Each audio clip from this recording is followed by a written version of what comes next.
ত্রিপুরা খোয়াই জেলার চাকমাঘাট এলাকায় খোয়াই নদীর তীরে নির্মিত নৌকা ঘাটে দুরবস্থা। বর্তমান অবস্থা নিয়ে একাধিক প্রশ্ন উঠছে স্থানীয়দের মনে। 2024 সালের 10ই মার্চ রাজ্যের জনজাতি কল্যাণ দপ্তরের মন্ত্রী তথা 29 কৃষ্ণপুর বিধানসভা কেন্দ্রের বিধায়ক বিকাশ দেববর্মা ঘটা করে তেলিয়ামুড়া মহকুমার বন দপ্তরের মুঙ্গিয়াকামি রেঞ্জের উদ্যোগে চাকমাঘাট নৌকাঘাটের উদ্বোধন করেন। কিন্তু উদ্বোধনের কয়েক মাসের মধ্যেই সেই নৌকাঘাট কার্যত পরিত্যক্ত অবস্থায় পরিণত হয়েছে। বড় বড় গাছ ভেঙে পড়ে ঘাটের একটি অংশ ব্যবহারের অনুপযোগী হয়ে রয়েছে। নদীর ধারে সারিবদ্ধভাবে রাখা নৌকাগুলো এখন পর্যটকের ভিড়ের বদলে ধুলোবালি আর অবহেলার সাক্ষী হয়ে পড়ে আছে। ত্রিপুরায় ফিতা কাটার আড়ম্বরই উন্নয়নের একমাত্র মানদণ্ড হয়ে দাঁড়িয়েছে।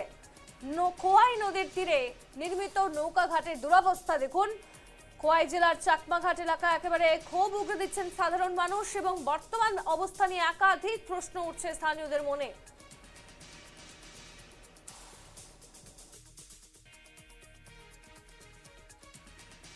ফুল লোক না হইলে এটা হেরা তা না।